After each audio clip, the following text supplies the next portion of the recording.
naman tayo protocol sa niya to ang payout. So, sa DSWD June ang mo final. If payoutan or daily payoutan. Depende after sa inyong interview. Tanan is subject for assessment or interview sa DSWD. Dili mabala ka, kinarekamot si kong lollipop na mapayoutan kang katan karon. So nga nung dili man mapayoutan after sa assessment, ang usa kaniya to ang payout karon before kumukuan ng dili. Kaniya tong payout is AKAP. Diba? Hiba mo, aware mo, AKAP na payout karon. Hiba wala? Lagi. AKAP, unsa man ang AKAP? Para asa man na siya assistance. Kinsa may makadawat ana. AKAP, ang meaning ng AKAP is ayuda para sa kapos ang kita program ni DSWD. Unsa man ang kapos ang kita? Meaning low income, dapat tayo paninaan yun ha. Dili pwedeng walay trabaho, housewife ra ko ma'am. Kana palandaan, wrong na tadiha.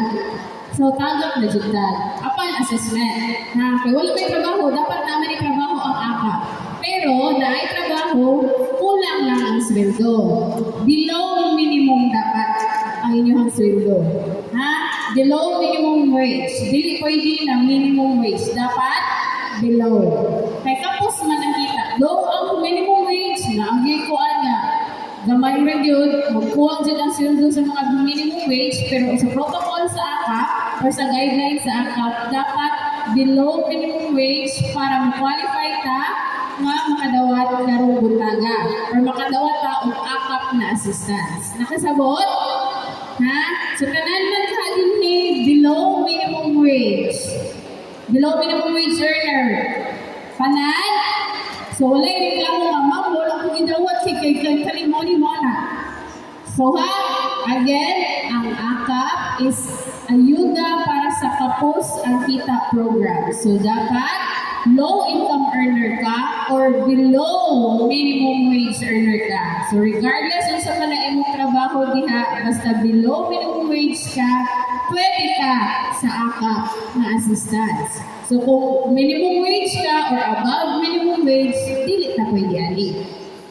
Kasi nabot, so para wala tayo kuan mga, wala ko ito nag-ingon ang kuan o gusto kong lollipop na mauni mauna.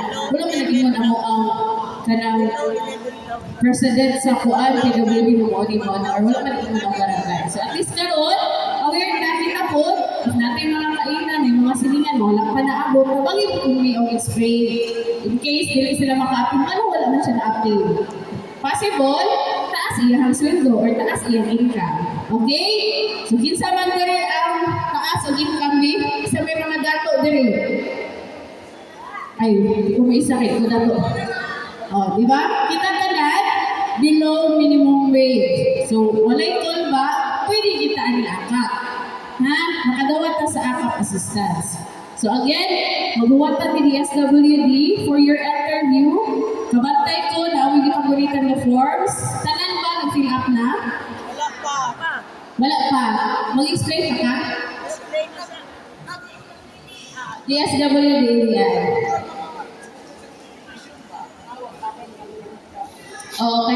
Tanawa na tayo yung mga papel nga dalabi, inyong requirements. Tanawa, abi. Sige, magdungan tag-check. Kita'y mo check sa itong papel, kita may kahibaw. Certification, barangay attestation, or barangay certification. Tanawa, basahan na naabay low income earner or below minimum wage earner. Nakita ba ninyo diraon sa inyong panginabuhian? Na ay nakasuwat vendor, unsa pa may pwede? Manicurista, labandera, babysitter, yaya, housemaid. Na ay nakabutang wala? Na? Ining interview ni DSWD, mo na inyong panginabuhian. Basilahi ko ninyo isulti, inyong certification vendor mo niya, inyong giingon diri teacher mo, di ka na palang naanok na kayo. Di ba? Nagkasinabot ha? So i-check inyong certification, unsay gibutang trabaho diha, mo na siya inyong isulti dito ni DSWD. Kaya mo man inyong panginabuhian, at unless na makakulo sila Again, kitang tanan, pwede sa akap, basta low income earner or below minimum wage earner. Nagkasinagot? Okay na ta? Wala na ipangutana? Wala? Kasi na yung mga na pwede replacement ma'am, kaya akong anak, mauni, mauna, akong igsuon, dili, pwede dili karon. Tuba, dili pwede. So kung kinsa ko ang gipahibaw or naa sa lista kapangan, mao jud to ang claim. Kay mao man na sila ang naka-payroll to DSWD. Mao man na ang mga pangalan ato ang gipass dito. Kami sa office ni Kong Lollipop, nag-base ra pud mi sa gihatag sa inyo barangay, sa ato ang mga MCCOM sa barangay or focal persons nato sa barangay, sa inyong mga names. Ano wala man si Kuan o si Kuan? Wala na may kahibawan na. Huwag kami kailan ninyo tagsang-tagsang. Sugod kayo bang kantangan mo? May kaila. Diba? So, kana siya. Kana lang siya. It's either, ang rason ka nung matangtang is nakadawat na mo o ayuda or nalista mo sa mga previous na payouts. Bisan, butang na to, wala ko ni dawat ato dito. Yawag na po mo karon. Meaning, ano mo sa lista ato for payout ang mo ta ato. Wala mo niya gikuha. So, di kaya po pwede karon. Okay, wala pa mata nila ako sa tulong kabuhat ng lista. Diba? September ta nag-start sa payout, natay October payout, and then karon last ang November payouts na to.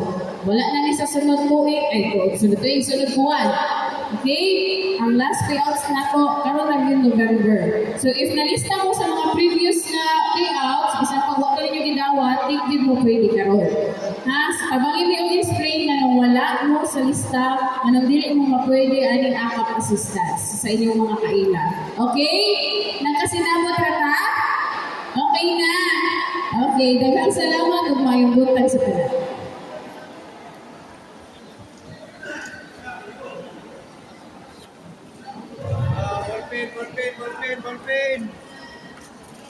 Ballpen.